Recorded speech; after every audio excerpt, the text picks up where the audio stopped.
لله شيء لله شيء لله سقافنا ولي سقافنا ولي شيء لله شيء لله شيء لله شيء لله المهضر والعدروس المهضر والعدروس شيء لله شيء لله شيء لله شيء لله الحدة والعطاس الحدة والعطاس شيء لله شيء لله شيء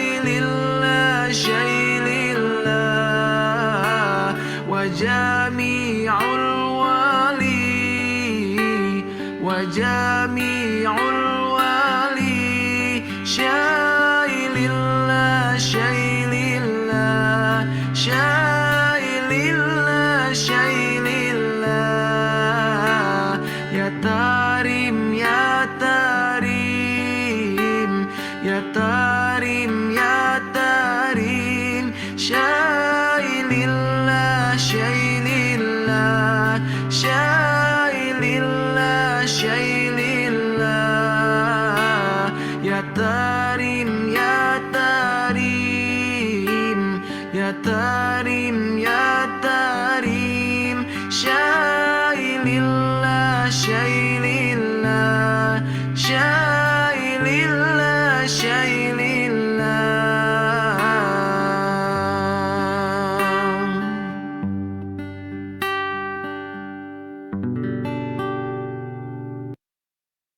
Apa kabar teman-teman semua?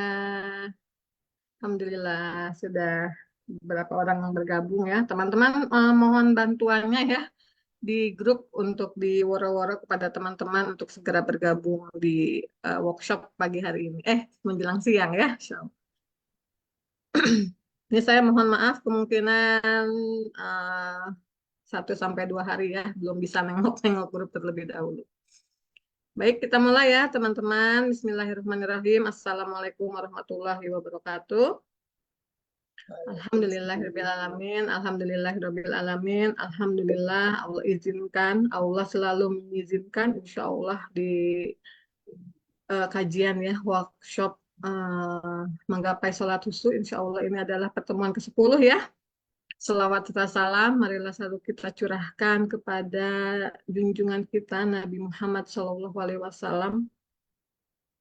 Rabbi shrah sadri wa yassir li amri wahlul 'uqdatam min lisani yafqahu qawli. Rabbi zidni ilman warzuqni fahman birahmatika ya arhamar rahimin. Baik teman-teman semua, untuk menambah keberkahan kita yang sedang duduk di dalam majelis ilmu, kita awali dan kita buka bersama-sama dengan membaca Al-Fatihah bersama-sama. Bismillahirrahmanirrahim. Iya,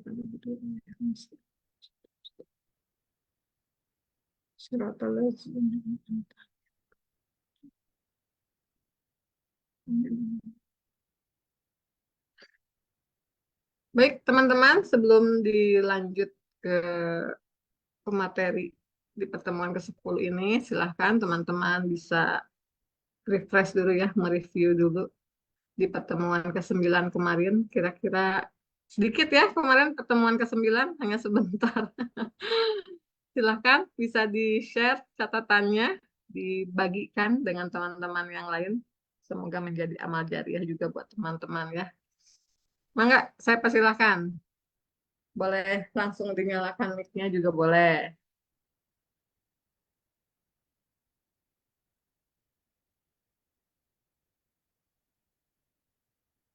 Mbak Dwi, mau silahkan Mbak Dwi. Bismillahirrahmanirrahim. Assalamualaikum warahmatullahi wabarakatuh. Waalaikumsalam warahmatullahi wabarakatuh. Jadi untuk yang pertemuan ke-9 itu yang saya catat itu kenapa sih kita itu bagaimana sih kiat-kiat kita untuk supaya bisa sholat itu kita itu bisa khusyuk gitu. Yang pertama kita harus kembali ke visi awal kita sholat. Kita itu sholat itu eh, kita itu butuh Allah gitu kan, bukan karena kita itu hanya sekedar kewajiban doang sholat itu. Kalau bilang Teh Yani kemarin tuh sholat itu ada karena ada maunya doang gitu. Nah apa gitu? Saya lupa Modus. juga. Ya gara-gara modus gitu. Nah jadi jangan sampai kita tuh sholat cuma gara-gara modus. Ada maunya baru kita sholat gitu kan. Terus yang kedua itu kembali lagi ke kiat inti kita sholat. Kiat inti menggapai sholat khusyuk itu mungkin kita tahu bacaan ya apa yang kita baca, apa yang kita ini gitu kan. Terus yang ketiga itu sunnah-sunnahnya untuk mendukung kehusyuan kita. Terus yang ketiga itu keterjagaan ruhiyahnya. Terus eh, ada di juga Bu Dewi itu sampaikan di dalam surat An-Nisa ayat 103, selanjutnya apabila kamu telah menyelesaikan sholatmu, ingatlah Allah ketika kamu berdiri pada waktu duduk dan ketika baring, kemudian apabila kamu telah merasa aman, maka laksanakanlah sholat itu sebagaimana biasanya. Jadi kalau di sini nih saya dapat itu Allah itu kita itu mau sholat kayak bagaimanapun, mau duduk mau berdiri, kita tuh tetap harus sholat, itu nggak boleh ninggalin sholat gitu. Nah terus eh, poin yang terakhir yang saya tulis gitu di catatan saya ini, kenapa sih kita harus sholat? Kembali lagi ke pertanyaan itu ya, karena kita butuh Allah, jiwa jiwa kita, pikiran kita, hati kita itu butuh Allah. Terus eh, itu kan udah butuh Allah. Kita jadikan sholat itu sebagai kebutuhan pokok kita. Jadi kalau gimana sih kalau pokok namanya kebutuhan pokok, jadi kan kayak makan aja gitu kan. Kalau kita nggak makan kan kita bisa kelaparan mati. Jadi begitu juga kalau kita nggak sholat, hati kita itu lapar, jiwa kita itu lapar gitu kan. Dan juga sebagai kebutuhan pokok itu supaya kita itu sembuh, penyembuhan dari penyakit-penyakit yang berasal dari dalam dada gitu kan. Mungkin ada kotoran-kotoran hati, kotoran-kotoran jiwa gitu kan Teh ya, yang masih tersangkut.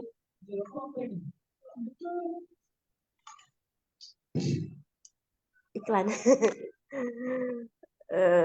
Kotoran-kotoran hati, kotoran-kotoran jiwa yang ada di dada, rasa tidak ikhlas dan sebagainya lah. Terus yang terakhir itu caranya kita minta tolong sama Allah. Nah, benar bilang Teh Hani itu jangan sampai kita itu kalau ada maunya baru kita sujud, kita sama Allah minta sama Allah. Karena kan kita ini hamba, kita ini makhluk, gitu. Kita tuh lemah, tidak terbatas. Kita tuh jangan sampai yang bikin saya tertampar sama kata-kata Bu Dewi, jangan sampai kita itu minta tolong dulu sama manusia, baru kita minta tolong sama Allah. Bu Dewi sampai nyontohkan yang itu relate gitu dengan saya gitu kan. Jangan sampai kalian itu punya utang, untuk bayar utang kalian itu rela nih, misalnya kalian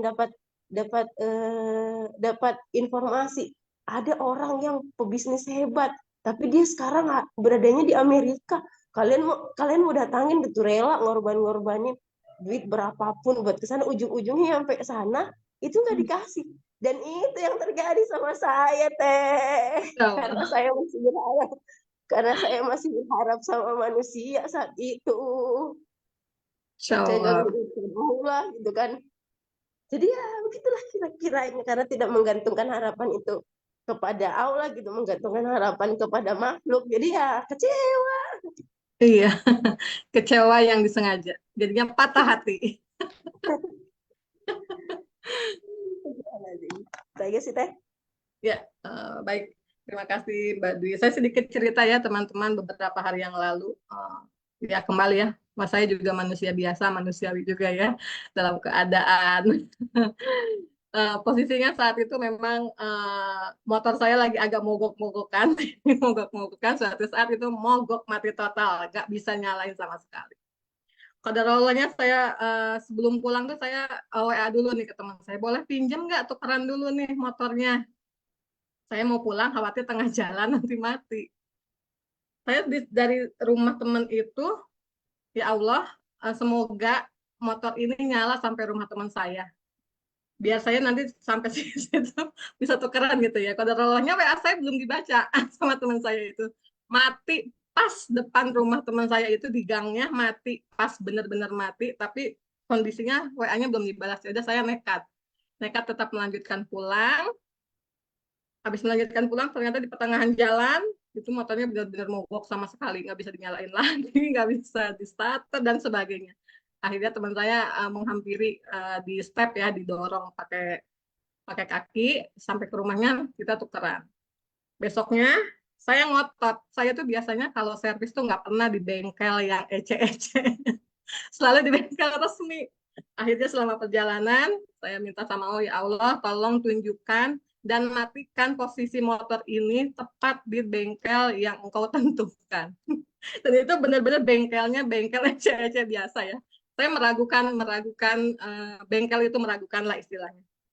Tapi karena sebelumnya saya udah minta sama Allah dulu, mungkin ini bengkel yang terbaik walaupun saya nggak pernah gitu ya di bengkel yang seperti itu. Akhirnya saya sok tahu awalnya ya, sok tahu itu, Pak, harga aki berapa? Saya nanya seperti itu lah. Intinya akinya. Tapi tolong dicekin dulu aja ya Pak, siapa tahu akinya masih bagus. Dan ternyata setelah dicek itu bukan akinya. Setelah dicek ada kelistrikannya yang mati. Masya Allah. Dan sampai sekarang alhamdulillah motornya bisa nyala lagi itu ya ketika kita melibatkan Allah yang saya ya itu ya sok tahu gitu. Biasanya pengennya itu sedangkan dari rumah saya ke bengkel langganan saya yang resmi itu jauh banget di Cibinong, saya di Bogor. Tapi saat itu saya dari rumah teman saya, nah udah di intinya 3T ya yang ada di workshop itu, ya Allah temenin, tunjukkan kalau memang mau dimatiin ini motor dalam keadaan mati, tolong tepat di bengkel yang engkau tentukan.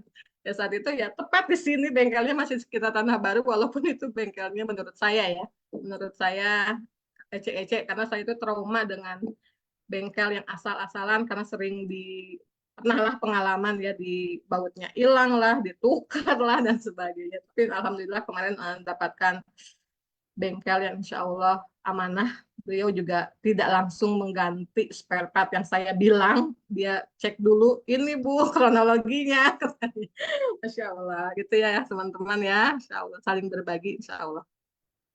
Baik, alhamdulillah Bu Dewi sudah bergabung ya bersama kita. Mangga kepada Bu Dewi saya persilahkan untuk melanjutkan pertemuan di sesi 10 ini. Mangga Bu Dewi. Alhamdulillah. Bismillahirrahmanirrahim. Assalamualaikum warahmatullahi wabarakatuh. Waalaikumsalam warahmatullahi wabarakatuh. Alhamdulillah. Ketemu lagi sama Bu Dusi. Baru aja kita pisah. Ya, alhamdulillah dengan teman-teman juga ya. Kita satu pekan tidak berjumpa. Ya, semoga dalam keadaan yang jauh lebih baik ya. Sholatnya jauh lebih nikmat, lebih indah walaupun mungkin belum selesai materinya ya. Tapi saya yakin dengan izin dari Allah ya teman-teman bisa mendapatkan perbaikan-perbaikan ya. Amin ya rabbal alamin. Saya lanjut aja ya teman-teman. Tadi udah ada yang evaluasi ya Teh Yani? Udah ya? Menyampaikan materi terakhir? Udah. Materi hari Jumat kemarin. Ya.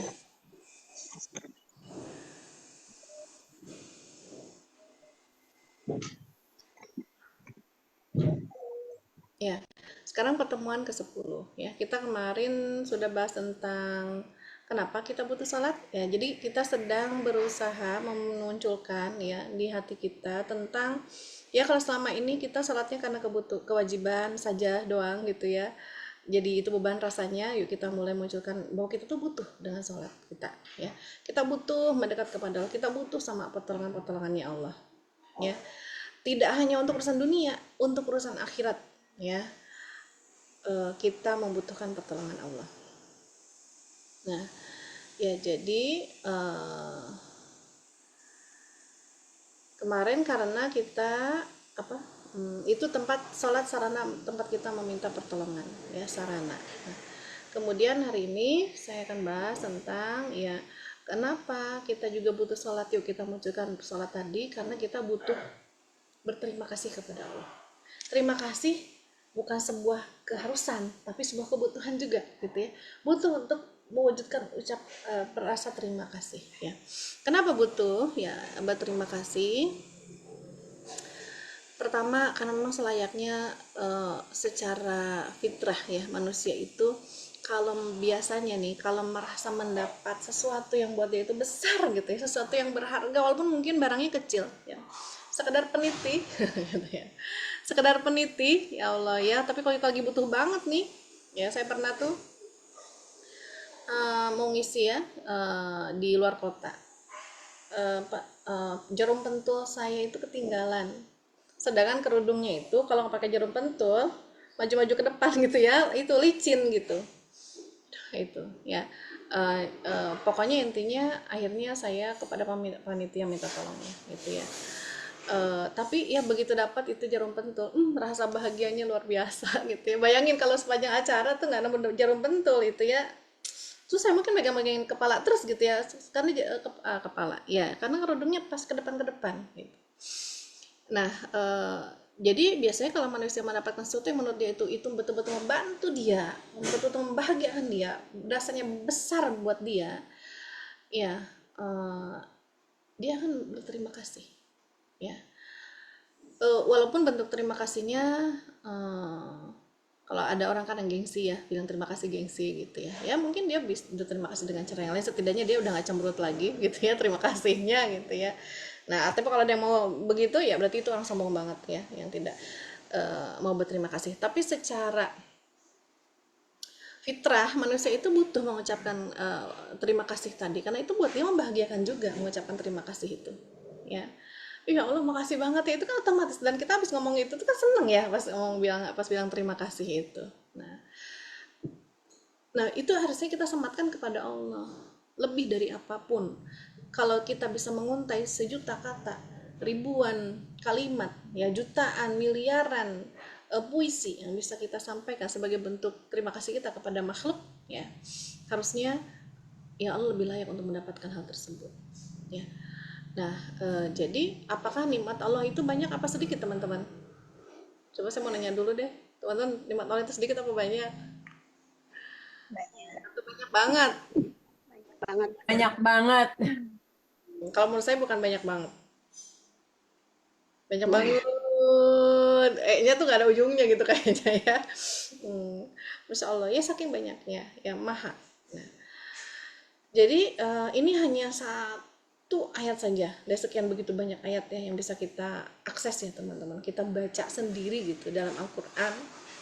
Belum kalau dalam hadis Allah menyampaikan kepada kita. Dan sebetulnya nggak perlu Allah sampaikan, kita juga ngelihat sendiri, kita mengindra sendiri. Kalau kita mau mengindranya, kalau kita mau ma'rifat. Ya, nah makanya saya ini sebetulnya agak ini juga nih bertanya-tanya kepada teman-teman, apa sedang fokus, saking fokusnya ma'rifat sehingga nggak bisa berbagi di grup gitu ya, atau gimana ya? Karena teman-teman kalau teman-teman berbagi hasil ma'rifatnya, hari ini mungkin teman ma'rifat tentang kolaknya ya gitu. Ini kolak, Masya Allah, menemukan Allah tuh di dalam kolak ya. Atau teman-teman apa gitu, nah bagikan kepada teman lain. Kalau bisa teman-teman yang lain itu belum berhasil memakrifat gitu ya, nggak kepikiran untuk memakrifati kolak misalnya, atau memakrifati tusuk gigi ya, entah apalah teman-teman ya, hal yang kecil yang akhirnya kita merasakan terus kehadiran Allah ya. Mulai biasakan kalau kita datang makanan, bayangkan itu yang nganterin tuh Allah gitu ya. Kita dibagi takjil ada tuh, atau kita buka puasa dia disiapin tuh ya, itu yang menghamparkan itu Allah. Kita ke pasar, yang menghamparkan tuh Allah, tinggal pilih aja dan tukar dengan kertas gitu ya, uang. Nah, Allah yang menghamparkan, biasakan Allah yang menghamparkan, sehingga akhirnya muncul rasa syukurnya itu kepada Allah, bukan kepada makhluk. Berterima kasihnya kepada Allah, bukan kepada makhluk. Iya, tapi kepada makhluk juga harus berterima kasih, tapi yang utama itu kepada Allah gitu ya. Nah, dan kita berterima kasih kepada makhluk karena itu perintah Allah gitu ya. Nah, itu teman-teman, jadi semua itu karena Allah, sehingga kalaupun nanti misalnya makanannya nggak sesuai keinginan kita tuh nggak ngomel-ngomel ya, pasti udah nunggu lama, katanya buka bersama, makannya kayak gini, bukan selera saya, itu ya, itu kira-kira menyediakan untuk kita siapa? Allah Subhanahu Wa Taala. Gimana rasanya? Tentu tersakiti, ya. Pada baginda Rasulullah SAW itu mengajarkan kepada kita janganlah sakiti Allah, ya. Dalam ayat Quran juga beberapa ayat itu, janganlah kalian menyakiti Allah dan Rasulnya. Ya, sahabat pernah bertanya kepada Rasulullah, ya Rasulullah, bagaimana kami menyakiti Allah, gitu ya, ketika engkau mengeluhkan hujan, kata Rasulullah. Ya hujan lagi, hujan wayat ya, oh ya ini udah berhari-hari, ya Allah itu jemuran sampai gini ya. Cek aja, kita sedang mengeluhkan atau sedang bercerita, ya, atau sedang apa. Kalau itu bentuk keluhan, rasa tidak nyaman gitu kan, hujan terus, jemuran nggak kering-kering gitu ya, itulah menyakiti Allah, teman-teman. Itu baru masalah hujan. Saya emang nggak masalah hujan, Bu, ngeluhnya masalah yang lain ya. Iya, sama-sama maksudnya ya. Apapun kita keluhkan atas kejadian yang Allah hadirkan dalam kehidupan kita, itu bentuk menyakiti Allah. Bagaimana kita bisa ya seperti itu untuk urusan-urusan yang lain, ya teman-teman. Pokoknya tadi makanan, ya jangan, makanya Rasulullah itu pernah begini, teman-teman. Saking menjaganya agar tidak menyakiti Allah gitu ya. Karena memang ada hadisnya ya, janganlah kalian mencela makanan ya, kalau suka kalian makan, kalau tidak suka tinggalkan, jangan mencelanya gitu, kurang garam ya, oh ya, enakan yang di sana ya. Nah itu ternyata harus dijaga, teman-teman, jangan sampai begitu. Si makanan itu juga mendengar, dan yang memberi makanan juga mendengar. Allah Subhanahu Wa Taala apalagi ya, dia itu maha mendengar ya. Nah apa namanya, Rasulullah SAW pernah datang seorang laki-laki tua gitu ya, membawa buah dari daerahnya gitu, dan mungkin nggak ada di tempatnya Rasulullah itu, jauh, tergopoh-gopoh. Nah lalu dimakan, beliau tuh pengen, intinya Rasulullah langsung makan depan beliau, ingin membahagiakannya gitu ya, teman-teman. Nah dan beliau itu sampai itu menghabiskan sendiri buah-buahannya, padahal dekat beliau itu ada para sahabat tuh bingung, karena biasanya Rasulullah itu kalau dapat hadiah itu pasti berbagi dengan sahabatnya gitu ya, pakai dimakan gitu, sampai si laki-laki itu puas dan dia tuh pergi senang gitu, dimakan, dihabisin sama Rasulullah gitu ya. Nah ketika sahabat bertanya, ya Rasulullah, tumben gitu ya, kalau bahasa kita ya, kok engkau tidak membagi kepada kami? Apa kata Rasulullah? Aku takut laki-laki tadi melihat perubahan wajah kalian karena nggak enak buahnya gitu ya. Kalau kita gimana? Kadang kita terekspresif ya, sama yang ngasih juga, tapi aku nggak suka gitu misalnya ya, gitu. Begitulah kurang lebih ya. Bagaimana kepada Allah Subhanahu Wa Taala ya, sungguh kita itu kufur nikmat ya, teman-teman. Dikatakan begitu banyak nikmat Allah, tapi cek deh ya, cek bagaimana kita itu menghadapi, merespon, memperlakukan nikmat-nikmat dari Allah tadi ya.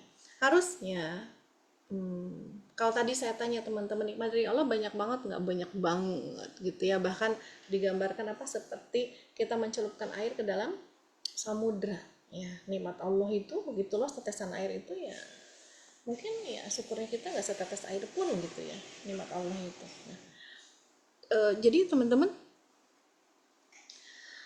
apa namanya, harusnya orang itu kalau diberi nikmat, perilakunya gimana? Sedih atau bahagia, teman-teman? Bahagia ya. Nah pertanyaan saya, teman-teman, selama ini banyak bersedih atau banyak bahagia? Suka bersedih atau suka bahagia? Sering bersedih apa sering bahagia?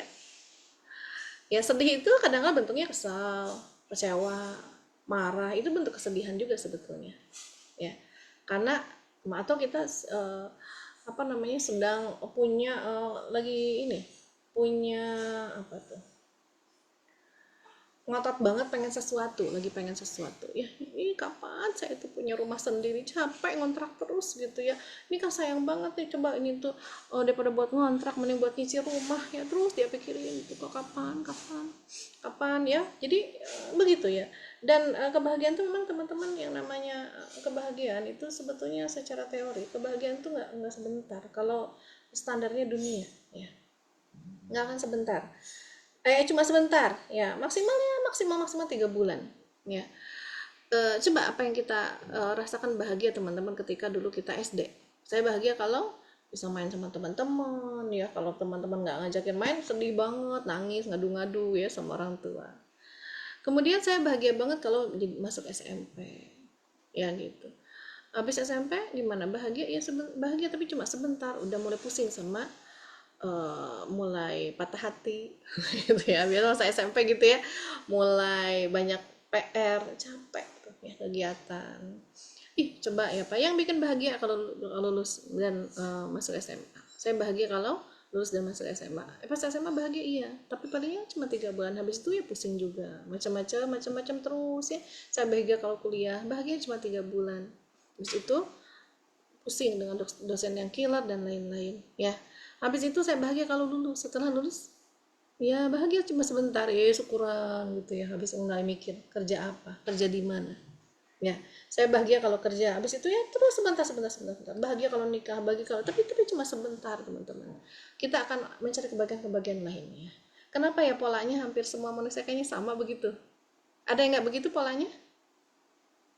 Mana yang tidak begitu, ngacung polanya gimana? Berubah. Waktu SD saya bahagia kalau punya anak, kejauhan banget ya kayaknya ya. Itu mah nanti gitu. Alurnya begitu.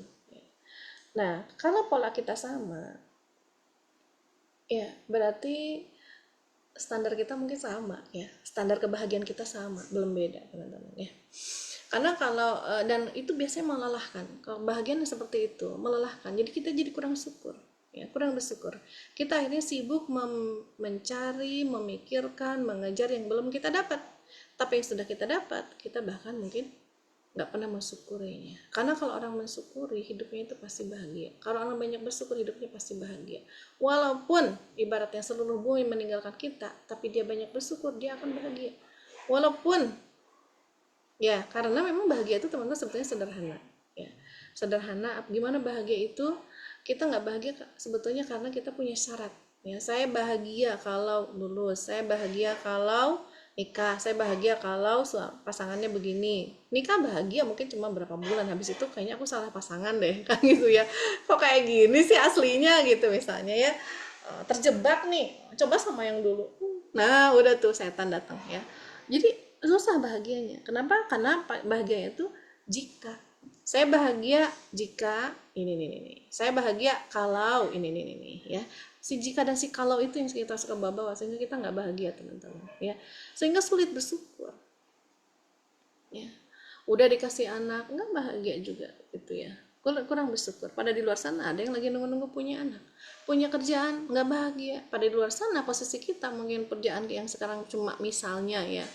Jadi apa dibilang cuma tuh biasanya jadi OB gitu ya, dibilang cuma tuh kan begitu ya. Nah, karena gajinya kecil ya, tapi yakinlah di luar sana ada yang sangat bercita-cita minimal dapat jadi kerja OB aja nggak apa-apa deh gitu. Posisi kita saat ini itu sedang diidam-idamkan orang lain teman-teman ya, dan kita mengidamkan orang lain juga ya. Tapi sampai kapan kita akan seperti itu? Tidak akan muncul rasa syukurnya. Sehingga apa? Sholat juga berat ya, karena bukan sarana kita untuk bersyukur. Saya lagi nggak merasa lagi nggak punya kebahagiaan kok, suami kayak gini, anak kayak begini, kerjaan kayak gini, ini kayak gitu, anak kayak gitu ya, mana saya sakit-sakitan, mana ini nggak ada bahagia-bahagianya saya. Nah ya, jadi sholat juga bagaimana? Bukan sarana bersyukur, merasa butuh untuk mengungkapkan rasa syukur kepada Allah. Yang ada butuhnya apa? Ngeluhin Allah terus, ngeluhin keadaan terus. Keadaan itu kan menghadirkan Allah. Berarti pas kita ngeluhin keadaan itu kita lagi ngeluhin Allah, lagi ngeluhin keadaan yang Allah setting buat kita. Berarti kita lagi ngeluh tentang Allah ya. Jadi sampai sarana bersyukur mungkin belum kebayang sama kita gitu, karena kita sendiri belum merasakan seberapa banyak sih nikmat dari Allah itu gitu ya. Nah teman-teman kalau banyak, nah saya boleh dong teman-teman bantu di kolom chat ya. Saya minta teman-teman sebutkan 5 saja ya, nikmat dari Allah yang teman-teman merasakan tuh nikmat yang besar, yang bikin teman-teman bahagia banget. Ibaratnya gini, teman-teman dapat uang, ya uang nggak banyak mungkin ya, dapat uang hadiah lah,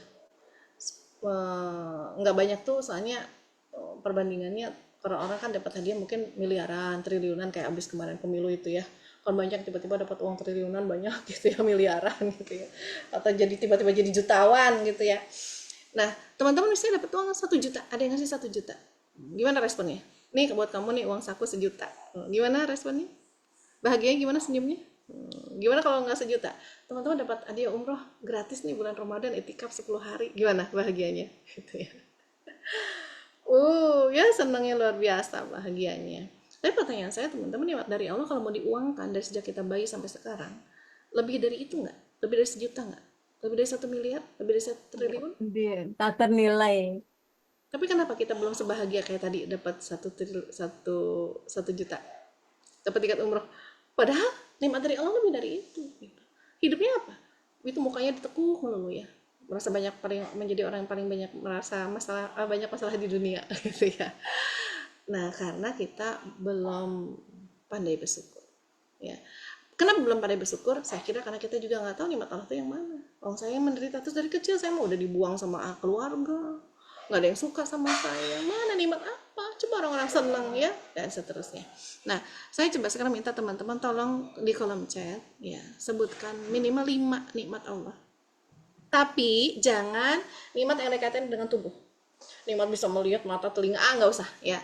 Jangan ada kaitan dengan tubuh, kesehatan, itu kan kaitan dengan tubuh ya. Jangan nikmat iman, Islam, dan sehat, dan tubuh. Nggak, jangan sebutkan itu ya. Selain iman, Islam, sehat, tubuh ya. Bisa hadir di sini, itu juga nggak usah disebut gitu ya. Silahkan sebutkan nikmat lain, 5 aja nikmat teman. Kan katanya banyak, berarti banyak itu ya banyak banget. Sebutkan 5 aja. Yang tidak biasa orang sebutkan. Nikmatnya apa? Boleh di kolom chat. Yang di ruang Facebook juga boleh. Yuk kita mau ngetes, kita tuh pandai nggak sih memperhatikan nikmat Allah? Apa saja sih nikmat Allah itu? Ya silahkan teman-teman. Teh Yani boleh bantu Teh Yani.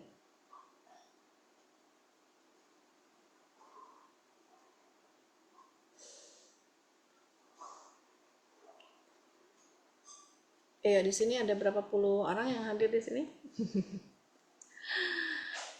Harusnya ada berapa chat nih? Udah ada Teh Yani nge-chat Teh? Belum. Sedang berpikir dulu. 5. Ya, 5 aja, cuma dikit, kan banyak. Saya nggak minta 1000. Kalau banyak itu kan berarti ada 1000 macam, ada 5000 macam, ada 1 juta macam, 1 miliar macam, 1 triliun macam, kan katanya tak terhingga gitu ya. Saya cuma minta 5 doang. Ya silahkan. Ada? Masih berpikir apa ya nikmatnya?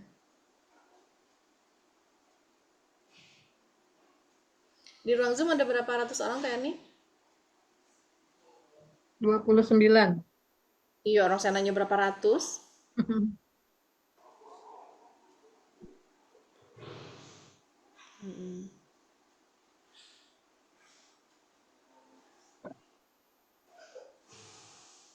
Sudah? Belum ada juga Teh Yani? Belum. Udah, saya tidur dulu ya teman-teman, pamit dulu.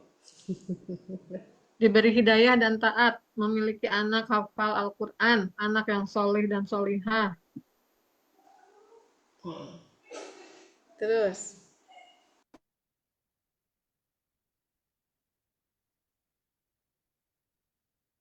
Senyum, berpikir, mengajar, ketemu guru-guru, anak didik puasa. apa tadi senyum? Senyumnya nggak kasih, ganti. Berpikir, mengajar, ketemu guru-guru, anak didik, puasa. Saat tak punya uang tapi nikmat hatinya tenang, itu benar. Saya dan suami rasakan sampai kami berpegangan tangan. Masya Allah, so sweet banget. Dipertemukan Allah dengan sahabat dan guru-guru yang solihah. Masya Allah. Kok cuma 1, kan 5? Saya baca Al-Quran sehingga bisa baca Al-Quran dengan sering. Terus,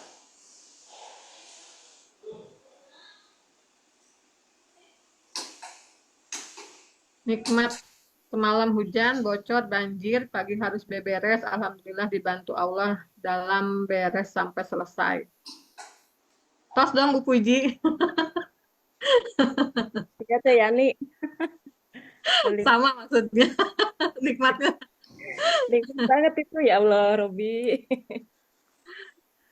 Bisa resign kerja dan buka usaha sendiri sehingga bisa berpakaian syar'i atas izin Allah, masih bisa serumah sama orang tua, Allah kasih kesempatan merawat, jadi hobi membaca karena Allah, bisa bobo nyenyak, bangun tidur happy. Nikmat sudah punya rumah plus nikmat anak sudah pada lulus kuliah, nikmat dikasih amanah untuk merawat orang-orang yang sakit, nikmat dikasih hidup layak, nikmat bisa punya teman di majelis itu dalam berbagi kajian ilmu.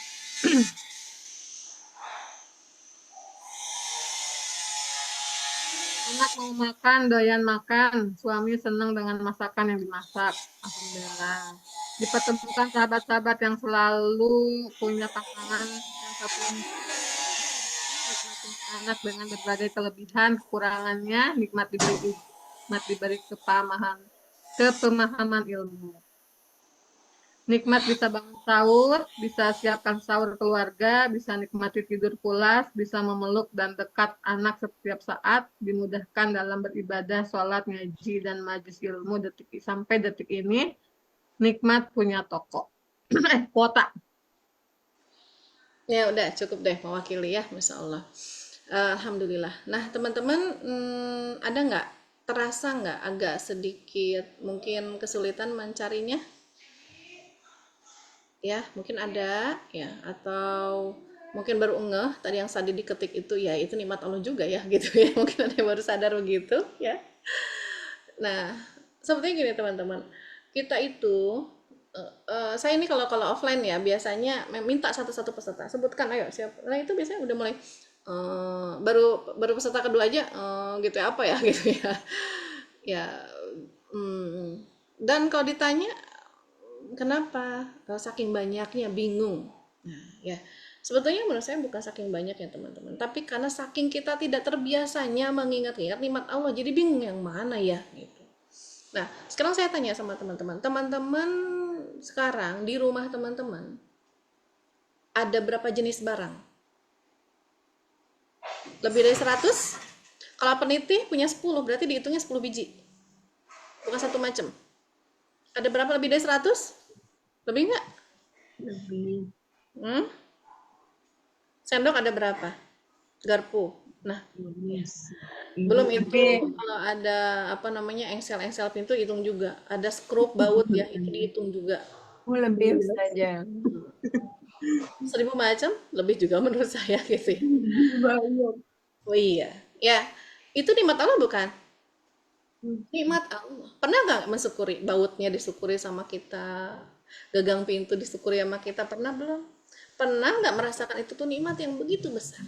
Teman-teman pernah beli dapat ini? Dapat pokoknya beli sesuatu pakai kardus. Ya. Ya, sering ya. Pernah mensyukuri kardusnya? Enggak. Gini ya teman-teman ya. Kenapa sih kita sulit merasakan itu sebuah nikmat? Ingat ya kita ke konsepnya. Kalau rasa itu muncul dari Pikiran. ayo materi-materi kemarin ayo kelas perasaan itu muncul dari hasil dari Hati. ya hati Dari itu kolbu. iya kolbu itu kan perasaan itu muncul di hati. Nah, kenapa kita pikiran, muncul akal. perasaan dari pemikiran?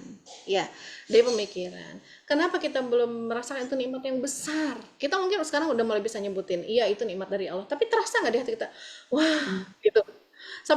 Sampai nangis gitu. Ya Allah, makasih. Karena saking merasa nikmat itu besar banget gitu. Nah, jadi kalau belum merasakan itu baru sekedar, oh iya. Nah, ya mungkin itu baru sekedar berpikir singkat saja ya, tapi kita belum berpikir yang sangat mendalam ya. Dalami, pikirkan bahwa ya coba saya tanya teman-teman tadi atau apa ya, siapa di sini yang sedang mengeluhkan ngacung dalam hati aja ya. Siapa di sini yang merasa atau sudah merasa banget bahwa iman itu nikmat yang begitu besar. Saking besarnya kita rasa itu tuh betul-betul lebih dari dibandingkan uang 1 miliar 1 triliun gitu. Kalau iya cek aja kira-kira kita lebih bahagia mana disodorin iman nih, dikasih iman sama Allah selama ini, dengan kita masih ngarep pengen ada orang yang ngasih rumah, yang ngasih kendaraan, karena kita ternyata masih memikirkan aku belum dapat ini gitu, aku bahagia kalau ini, padahal katanya iman itu iman terbesar. Nah sudah belum, kalau iman terbesar sebetulnya harusnya realitasnya kita itu walaupun belum punya rumah dan seterusnya, kita tuh terus bahagia, nggak pernah sedih. Sedihnya sebentar dong, ya udah sebentar tuh ya, cuma sebentar, habis itu udah move on lagi gitu ya. Karena nikmat Allah ada yang lebih besar lagi, itu mah ya kalau ibaratnya kalau rumah itu baik untuk saya, ya Allah pasti kasih. Kalau nggak baik mah ya udah nikmatin aja, buat jadiin kontrakan juga, bayar kontrakan ya. Nah, jadi ringan aja hatinya ya, karena bisa jadi nanti kalau kita kaitkan dengan baik sangka ya teman-teman, bisa jadi kenapa Allah cegah kita punya rumah sendiri, mungkin Allah tahu keturunan kita keberapa, mungkin jadi saling bunuh gara-gara warisan kita nggak pernah tahu ya gitu. Jadi penting berbaik sangka, bertawakal kepada Allah, berserah diri, sehingga kita jadi bahagia teman-teman. Nah, utamanya lagi adalah kita memikirkan nikmat yang sudah Allah kasih. Kenapa kita masih sedih dengan belum yang dikasih? Karena pikiran kita masih sibuk memikirkan yang belum didapat. Cobalah sibuk berpikir dengan semua yang sudah Allah dapat, sampai nggak ada space lagi untuk memikirkan apa yang belum didapat. Itu jadi kita bahagia terus. Ya pokoknya kalau kita masih ada space ya, space itu tempat di pikiran kita untuk memikirkan yang negatif, berarti kita belum sibuk dengan yang positif. Gitu ya. Kalau kita belum masih sempat memikirkan dunia, berarti kita belum sibuk memikirkan Allah. Gitu aja ya. Kalau kita belum sempat bersyukur kepada Allah, berarti kita masih sibuk kufur nikmat. Ya karena memikirkan yang belum dikasih. Ya. Nah, maka teman-teman, kita harus melatih diri juga. Makrifat itu nanti kaitannya dengan akhirnya kita muncul rasa syukur dengan makrifat gitu ya. Nah, saya contohkan begini deh. Ini ada beberapa video ya yang saya dapat ya. Dan saya ini cuma akan ada triliunan video kejadian yang bisa kita jadikan ibroh gitu ya teman-teman, agar kita bisa bersyukur. Mana orang-orang yang merasa imannya bukan anugerah yang besar karena masih sering sedih, masih sering mikirin yang belum didapat, masih sibuk dengan masalah yang hadir, tapi bukan sibuk mensyukuri nikmatnya, imannya. Dan mana yang sedang tidak bersyukur atas suaminya ya. Coba lihat keadaan orang ini ya, sebentar. Yang mana ya tadi? Nah, ini dulu. What's your name, by the way? Sapphire. Sapphire. My ex-partner, he was such an evil man. Yeah. I had to get away from him Yeah. because he didn't like me converting to Islam. And he said, well, if you're converting to Islam, I'm going to burn your Quran. Oh no. He burnt my Quran, and I was throwing up. I didn't know what to do. I believe that Allah is punishing me or something. I just remember this. Allah says in Surah Ankabut, in one of the chapters, He actually says, do you think you'll be left alone to say I believe and not be tested? And it just clicked to me that when did you become a Muslim? I became a Muslim, 2.5, 3 months ago now. So you just believed and now you're being tested. Yeah, I know that Allah is there. He's keeping me standing. He's testing me. He's making me strong, but He's making me wiser. And that's why I believe that Allah is here. And Allah, God bless Him all the way. And I keep going. Allah is my strength, and I will not stop fighting to the day my time comes to paradise. Never. Never, ever, ever. Ya, insya Allah ya. Dan kalau teman-teman lihat ya video-video mu'alaf ya, baru masuk Islam, betapa mereka sambil nangis mengucapkan syahadat gitu ya, karena merasa itu anugerah yang luar biasa ya. Mungkin kita karena iman juga, kita imannya karena kayak KTP katanya gitu ya, belum merasakan itu sebagai sebuah anugerah yang luar biasa gitu. Bayangkan ya, ketika ternyata tujuan kita di dunia ini satu-satunya hanya agar kita menghamba kepada Allah, bayangkan kita tuh tidak mengenal Allah, kita tuh tidak menghamba di dunia, berarti kan kehidupan berikutnya itu betapa menderitanya kita gitu. Maka satu-satunya anugerah yang besar yang harus kita, justru itu yang kita cari terus, kita pertahankan terus gitu ya, adalah iman gitu. Karena itulah tujuan penghambaan di dunia ini ya. Jadi mulai sekarang seharusnya kita itu merasa bahagia terus. Kenapa? Karena Allah masih ada iman di dada kita gitu ya. Itu sumber kebahagiaan kita. Harta dunia apa itu semua juga akan Allah ambil akhirnya gitu. Allah semua akan pergi. Itu hanya ujian saja. Tapi kalau iman yang pergi, nah selama ini ketika iman kita yang pergi, kita mulai futur, malas ibadah dan seterusnya, kita mulai kufur nikmat, kita mulai panik nggak sih teman-teman? Mungkin enggak, karena sumber kebahagiaan kita bukan itu saat ini gitu ya, bisa jadi begitu. Nah maka mau bersyukur kepada Allah juga kembali akhirnya bukan Salat itu bukan karena mau bersyukur, butuh untuk bersyukur kepada Allah, bukan, tapi karena mau mengeluh tentang kehidupan, mau nuntut ini dan itu kepada Allah, begitu ya. Nah, padahal Allah janji, kata Allah apa? La in syakartum la azidannakum. Barang siapa yang bersyukur, aku akan tambahkan nikmatnya, gitu kan. Wala in kafartum inna azabi lasyadid. Maka orang yang kufur nikmat, azab yang pedih, maka dia nggak akan pernah bahagia. Susah bahagianya orang yang susah bersyukur itu kepada Allah. Ya, dan dulu saya berpikir nih ayat ini adalah Allah tambahkan nikmatnya. Allah itu kalau saya dikasih 1 juta, saya bersyukur nanti Allah akan kasih 10 juta gitu. Saya pikir begitu, kalau saya sekarang begini nanti jadi begitu. Nah, hitungannya masih duniawi banget waktu dulu gitu ya. Padahal ketika Allah bilang Allah akan tambahkan nikmatnya. Nikmat itu di mana sih? Di hati, teman-teman. Ya, yang utama itu di hati nikmat itu. Ya, bisa saja mungkin Allah betul seperti tadi ya. Saya bersyukur karena dapat 1 juta, nanti Allah kasih jadi 100 juta, jadi 10 juta, bisa aja. Tapi kalau itu gambarannya ditambah nikmat, bisa jadi nggak nikmat makin banyak harta itu. Ya, banyak kok yang udah banyak harta bunuh diri, jadi gila gitu kan ya. Ya, perselingkuhan macam-macam gitu ya. Akhirnya setelah banyak harta, nggak Allah kasih nikmat tuh. Tapi nikmat itu di sini teman-teman. Allah tambahkan nikmatnya. Bisa jadi ditambahkan nikmat apa? Nikmat itu apa? Bisnisnya tiba-tiba hancur, di-resign dari tempat kerja, ya dikeluarin, di PHK, tapi dia bahagia. Itu yang sesungguhnya, gitu ya. Karena kalau pakai hitungan dunia terus, nah itulah karena kita mungkin standarnya masih dunia, kita terjebak dengan dunia. Kita masih mencintai dunia, jadi standar-standar kebahagiaan itu pencapaian-pencapaian dunia. Gitu ya. Kehilangan-kehilangan urusan dunia itu yang bikin kita sedih. Pencapaian itu yang bikin kita bahagia. Nah, kembali ke sana. Sehingga rasa syukurnya itu sulit kita dapatkan, dan kita nggak nikmat hidupnya, nggak ada bahagianya hidupnya ya. Nah, seperti itu. Kemudian, nah tadi saya contohin apa tadi, teman-teman pernah kan gitu ya berinteraksi, mungkin tadi pagi teman-teman sahur dengan apa, dengan buah itu tadi juga kan pasti ada boxnya, entah itu dari kayu dari mana gitu ya, atau teman-teman minum minuman air mineral, tadinya dia itu ada di dalam kardus gitu. Teman-teman mungkin apa selama ini? Bahkan memikirkan airnya saja mungkin tidak. Tapi coba bagaimana cara Allah menghadirkan air tadi, si botol mineral tadi kepada kita, si gelas mineral tadi kepada kita, itu ya. Itu airnya tuh dari mana tadinya? Terus itu kan ada plastiknya tuh dari mana? Siapa yang bikin? Kemudian kenapa bisa ada sampai di tangan kita?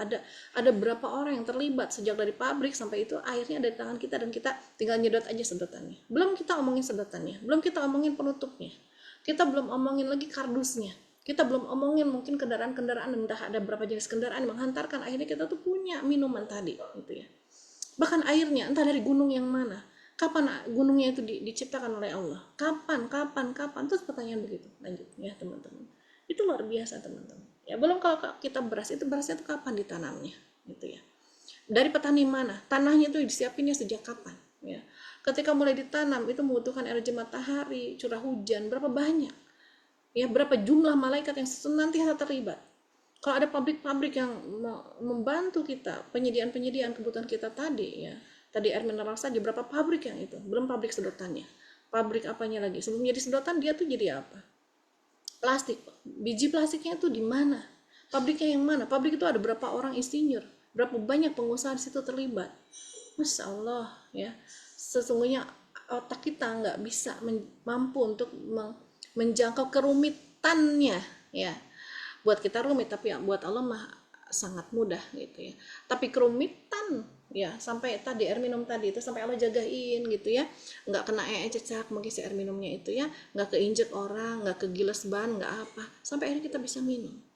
Begitupun setiap butir beras yang kita makan, Allah jagain setiap butirnya. Kita cuma kenyang, udah kurang, berasnya perak, berasnya ini, kita komentarin gitu. Tapi itu setiap butirnya Allah jagain, Allah kasih rasa, Allah kasih warna, Allah, ya Allah teman-teman, ya.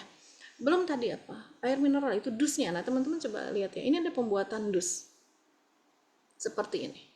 Inilah orang-orang yang terlibat, ya.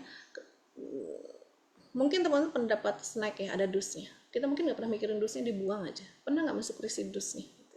Pada itu semuanya ya, mungkin kita satu kotak itu makanan gitu ya. Ya kalau itu makanan nasi minimal 25.000 mungkin ya. Yang kalau isinya komplit ada kotaknya, dusnya. atau snack ya, mungkin kalau komplit ya 20.000 juga snacknya itu plus dusnya ya. Semua itu Allah hadirkan teman-teman, itu Allah hidangkan, itu hidangan dari Allah gitu ya. Nah ini lihat dusnya ya, cara pembuatan dus sampai begini. Kira-kira berapa jumlah orang yang terlibat teman-teman? Silahkan. Mana ya, sebentar tadi. Nah ini Tumpukan besar pohon pinus ini akan dibuat menjadi kemasan karton. Ada sekitar 300 truk yang membawa pohon yang baru ditebang setiap harinya. 300 truk Pohon-pohon yang baru ditebang ini lalu dibawa menuju woodyard. Beberapa pohon disisihkan terlebih dahulu ke dalam tumpukan besar agar pabrik dapat berjalan sepanjang waktu. Pohon yang disimpan di tumpukan dibasahi oleh alat penyiram agar mereka tetap segar dan mengurangi risiko kebakaran. Derek akan mengambil pohon dari tumpukan dan menjatuhkannya ke dalam mesin yang akan membuat banyak kulit kayu rontok. Proses ini menghasilkan berton-ton sisa kulit kayu yang akan dibakar untuk energi. Hanya butuh waktu sekitar 10 hari bagi pabrik untuk menghabiskan gunungan kayu ini. ya. Berapa yang terlibat teman-teman? Lihat berapa mesin, ada kendaraan berat ya, berapa juta pohon dan seterusnya. Itu siapa yang Allah yang siapkan? Itu Allah untuk kita. Allah nyiapkan. Kita tuh nggak usah susah-susah gitu. Ya, bayangin teman-teman, makanya kisah hidupnya, penghambaannya, skripnya itu Allah yang siapin untuk kita. Pas kita Allah turunkan ke bumi ini. Ya, bagaimana kita kisah dapat kardus, dapat apa segala hal yang kita selama ini nikmati, pakaian kita. Ini pohon kapasnya tuh ada di mana? Siapa yang nanam? Siapa yang numbuhin daun-daunnya gitu ya. Itu tuh semua ya Allah yang siapin, Allah yang rencanain. Kita nggak usah pusing-pusing mikirin itu, tinggal ada depan mata aja. Paling apa, tinggal interaksi jual belinya aja, udah beres gitu. Kadang-kadang tinggal jahitnya, itu juga sama orang lain jahitnya, bukan sama kita sendiri. Akhirnya tinggal pakai. Allah tuh sangat memudahkan urusan manusia. Bayangin kalau Allah itu nyuruh kalian, kita gitu ya, kita semua nyiapin sendiri semuanya, siapin sendiri tuh itu makanannya, cari tuh air sendiri dari gunung tuh, bikin sendiri tuh airnya tuh ya, si mataharinya gerakin sendiri. Rebutan nggak teman-teman? Mungkin satu sisi kita lagi pengen hujan, satu sisi lagi kita butuh pengen panas orang yang lain, kita akan rebutan menggerakkan awan. Itu juga kalau bisa ngegerakin awan kan gitu ya. Tapi kan Allah mudahin semuanya. Tapi dengan segala kemudahan tadi, fabi ayyi ala'i rabbikum tukadziban, kita sering mendustakannya. Mendustakan tuh apa? Kita tuh nggak nganggep itu sebagai sebuah nikmat. Jadi mendustakan, menganggap nggak ada. Aku tuh nggak bahagia, nggak ada bahagia hidupku. Itu kan namanya mendustakan nikmat Allah. Termasuk orang yang jarang menyebutkan, khawatir nih jatuh kepada orang yang mendustakan nikmat Allah. Karena Allah memerintahkan wa amma bi ni'mati rabbika fahadis ya. Terhadap nikmat Tuhanmu sampaikan, sebutkan. Kepada siapa? Kepada Allah dan kepada manusia. Sampaikan nikmatnya kepada Allah. Ya Allah makasih. Sebutin teman-teman. Allah mau minta senangnya disebutin. Makasih yang mana? Tadi udah dikasih air minum, ya Allah makasih ya Allah ya. Makanya kalau kita nggak ma'rifat dulu, memikirkan dulu, kita tuh sulit merasakan itu, sulit mengucapkan terima kasih, itu nggak dihayati gitu ya. Nah, maka PR kita itu adalah teman-teman, yuk sekarang hayati nikmat-nikmat Allah tadi. Teruslah ya, teman-teman lagi nyetrika ya, tadi di kelas sebelah ya, ada yang hadir sambil nyetrika. Itu sambil ma'rifat ya. Semua pakaiannya, setrikaannya, sambil bersyukur kepada Allah. Makasih Allah, ini setrikaan cuma tinggal gosok goyang-goyang doang gitu. Ya. Coba kita yang nyuruh itu besinya apanya, kita yang ini sendiri, nggak bisa teman-teman ya. Tukang besinya aja, pabriknya aja nggak bisa dia tuh ngegerakin sendiri, butuh pegawai begitu banyak ya. Insyaallah betapa kita itu sering kufur nikmat. Atau mungkin ada teman-teman yang sekarang lagi mengeluhkan sibuk, coba aku punya skincare yang ini, coba aku semulus ini, coba aku seputih ini, coba aku seperti ini, yang sibuk ya, pengen sibuk lagi resah karena wajahnya jerawatan, resah karena ini tuh. Nah teman-teman, wajah kayak gini nggak ada kan? Ada sih saudari kita, tapi tidak senyumnya. Teman-teman tuh belum semenderita itu gitu loh. Terus tapi kenapa hidupnya sibuk kita kadang-kala dengan itu ya.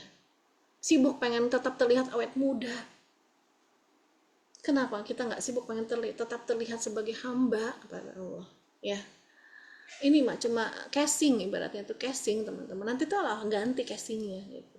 Ada yang ganti dengan kerak, dengan babi gitu kan. Ada yang gosong. Tapi ada yang diganti dengan yang tadinya di dunia kayak gini nih, depan kita ini salah satunya gitu ya. Tapi di akhirat dia menjadi para pemimpin ya, beda dari surga. Jadi kenapa kita tuh sibuk dengan yang casing gitu ya? Sibuk, bahkan kalau dikatakan casing-casing ini, dunia ini teman-teman itu sebetulnya nggak nyata gitu. Yang nyata itu Allah. Yang nyata itu surga neraka gitu ya. Kenapa saya bilang dunia ini nggak nyata? Bentar lagi juga dihancurkan, dimusnahkan, bentar lagi tiada dunia ini gitu. Tubuh kita ini juga nanti tuh diganti, tapi kita sibuk dengan yang tidak nyata itu yang kita pikir nyata. Ya.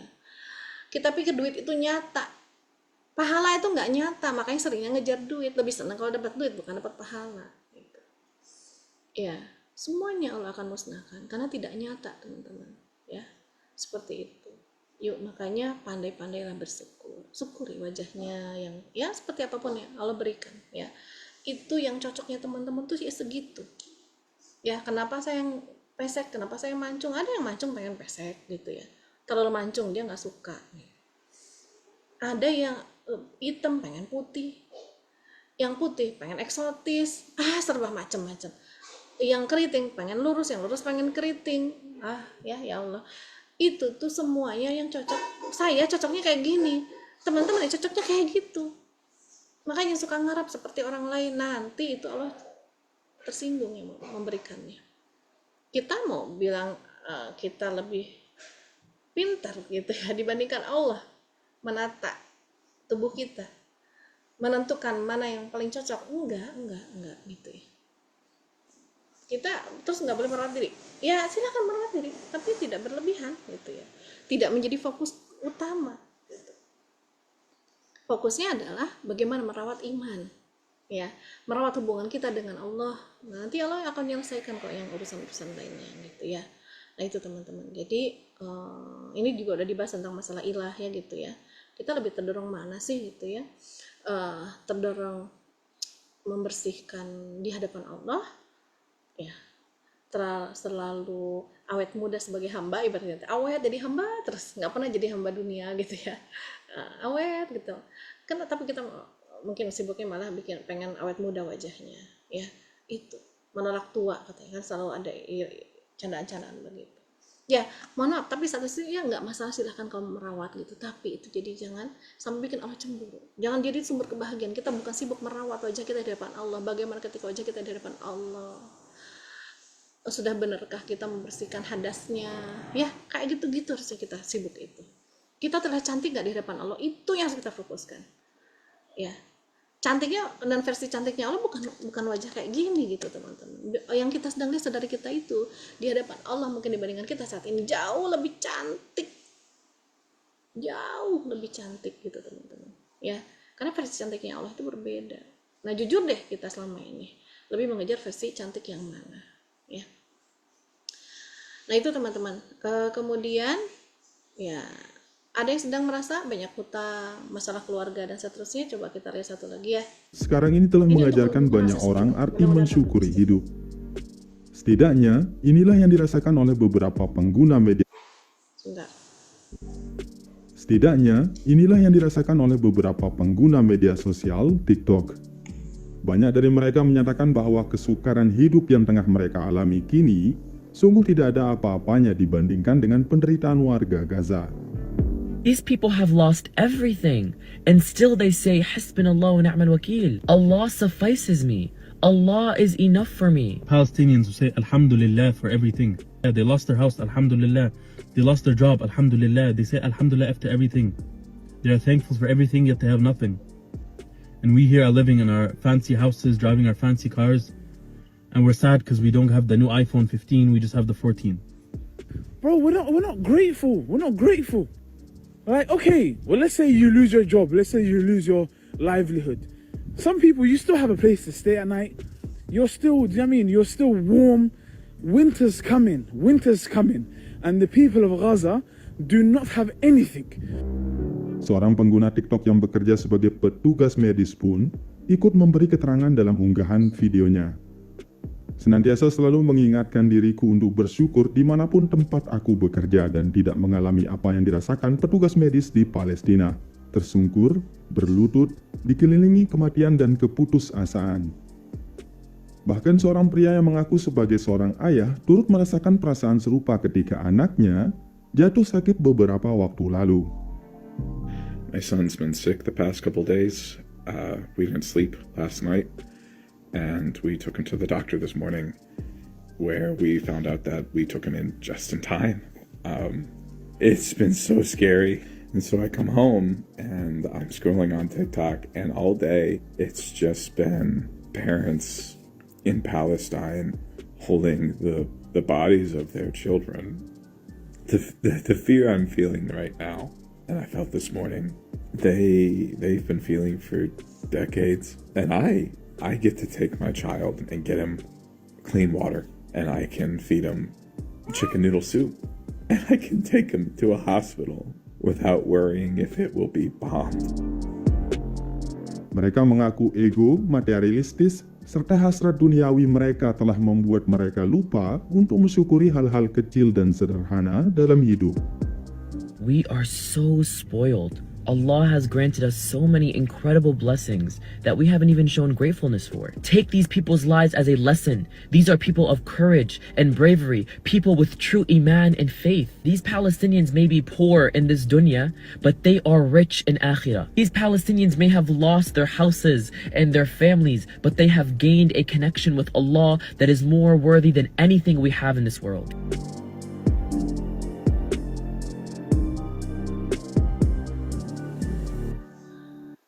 Iya, baik ya, gitu ya teman-teman. Nggak ada sebetulnya lebih indah dibandingkan kita bisa terkonek terus dengan Allah, ya. Mungkin selama ini tadi kita terjebak dengan dunia, ya teman-teman. Kita pikir kita kehilangan rumah, mungkin kehilangan sahabat, kita kehilangan apa, itu membuat kita begitu bersedih. Kenapa kita belum bersedih? Kita kehilangan iman kita, kehilangan momen bersama Allah tadi malam, kehilangan momen untuk ngaji tadi, malah jatuh lagi, iseng buka-buka apa lagi yang sebetulnya nggak manfaat untuk kehidupan kita, ya, di HP dan lain-lain. Tidakkah kita bersedih? Ya, mungkin karena iman kita sangat tipis kalau kita belum bersedih, ya. Nah itu teman-teman. Jadi munculkan, ya, mulai latihan memunculkan rasa syukur kepada Allah dengan apa? Banyak memikirkan tentang nikmatnya, ya. Makanya teman-teman, yuk saya ya ngajak teman-teman kembali, ayo kita bersemangat berbagi di grup ini untuk melatih kita, ya. Yang sederhana-sederhana aja, nggak usah yang panjang-panjang. Oh tadi saya itu apa tadi misalnya, sekedar masalah apa, kita pikir sekedar, kadang-kadang itu kan bukan sekedar, luar biasa, ya. Sendal putus atau apa, ya. Coba teman-teman, ada tadi saya nanya ada berapa barang di rumah, satu-satu coba kita makrifati barang tadi, gitu ya. Nah, share itu di grup, munculkan, sampaikan rasa syukurnya, ya. Dan kalau teman-teman berkenan mau nih melatih juga, gitu ya, boleh juga teman-teman mulai bikin list, ya, list syukur, ya, list syukur. Misalnya mau berbagi di grup, boleh dibagi di grup, ya. Misalnya teman-teman hari ini saja, ya, teman-teman coba silakan tulis apa yang teman-teman sudah sentuh hari ini. Kita nyentuh bantal misalnya, ya, seperti bukan cuma bantalnya, ada sarungnya, ada gulingnya, ada apanya, ya, ada kainnya yang kita sentuh, apanya lagi, ya, iya, atau gagang pintu kamar mandi kita menyentuh, itu kan nikmat Allah, kita bisa menyentuh, bisa merasakan hal tersebut. Itu nikmat Allah, bisa merasakan itu, ya. Apa yang sedang bisa kita selama tadi pagi kita sentuh, apa yang tadi pagi dari pagi kita injak, itu udah beda lagi. Dari pagi apa yang kita dengar itu udah beda lagi, teman-teman. Saya yakin udah lebih dari 100 macam kita dengar tadi pagi, ya. Nih, saya giniin tangan aja, itu ada suaranya nih. So, coba teman-teman, usap tangannya ke kepala, ada suaranya enggak? Itu kita mendengar suara itu, ya. Kita naruh ini nih, HP di meja, ada suaranya juga. Ada berapa juta suara mungkin dari pagi hari ini sejak sudah kita dengar, tapi kita nggak pernah sadari. Ada berapa yang sudah kita lihat hari ini? Kalau teman-teman lihat pintu, coba lihat lebih detail lagi. Betul kan cuma pintu kita lihat? Di situ mungkin ada salur-salurnya, ada motifnya, ada gagangnya, ada sekrupnya, ada lubang kuncinya, ada apanya. Itu kan semua yang Allah yang menyiapkan untuk kita. Kita ngelubangin gitu si pintunya. Ada orang lain yang melakukan hal itu untuk kita. Bisa jadi kita juga numpang, nggak ikut kontribusi bikin rumahnya dan lain-lain gitu kan? Ya, kurang apa? Nah, silakan teman-teman, apa kita coba maksimal apa penginderaannya, ya, apa yang kita rasa di kulit dari pagi, ya, nyentuh apa berarti kan yang di kulit, ya, dengar apa,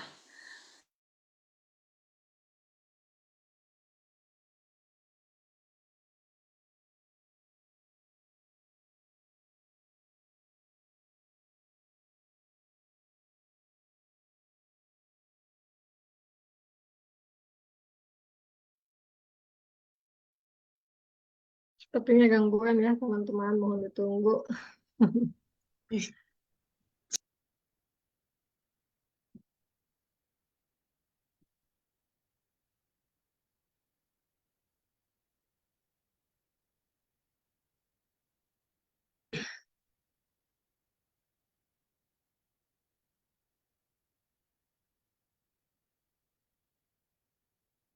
Nah, hilang.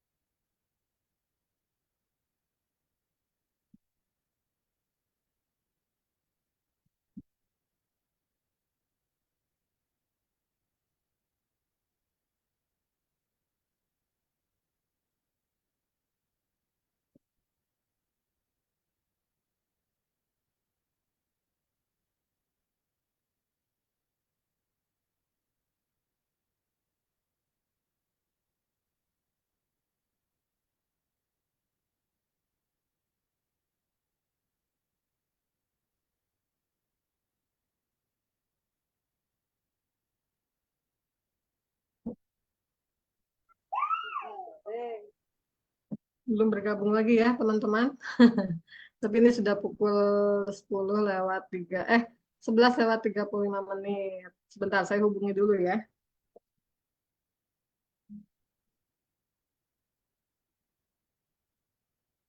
Baik teman-teman, sepertinya ada trouble juga di Bu Dewinya. Mungkin kita cukupkan sampai di sini. Insya Allah nanti kita ketemu kembali besok di hari Selasa di jam 10:30. Bagi teman-teman untuk mau jika murojaah untuk sementara bisa lihat di Facebook terlebih dahulu. Mohon doanya bisa segera tayang nanti di YouTube-nya ya. Mohon doanya pada teman-teman. Semoga Allah persiapkan perangkat yang terbaik untuk saya bisa mengupload di YouTube-nya nanti. Baik, kita akhiri ke workshop kita di siang hari ini dengan membaca istighfar, astagfirullahaladzim, astagfirullahaladzim, astagfirullahaladzim. Alhamdulillahirabbil alamin, dan kita tutup dengan doa penutup majlis. Subhanakallahumma bihamdika asyhadu an la ilaha illa anta astaghfiruka wa atubu ilaik. Cukup sekian dari saya. Mohon maaf lahir batin. Assalamualaikum warahmatullahi wabarakatuh. Waalaikumsalam warahmatullahi wabarakatuh. Purnia Teyani, atas waktu dan ilmunya, berkat selalu.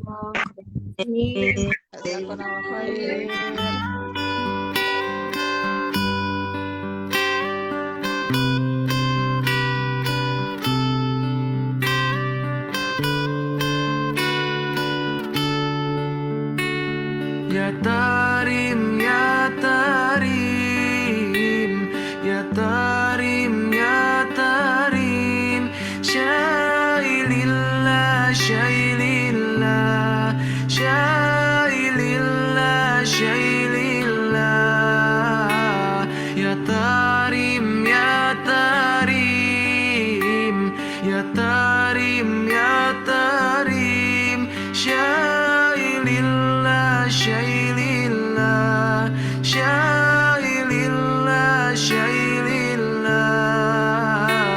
Baldatul Auliya, Baldatul Auliya, Syailillah, Syailillah, Syailillah, Syailillah, Bijahi Ba'alawi, Bijahi Ba'alawi, Syailillah, Syailillah, Syailillah, Syailillah,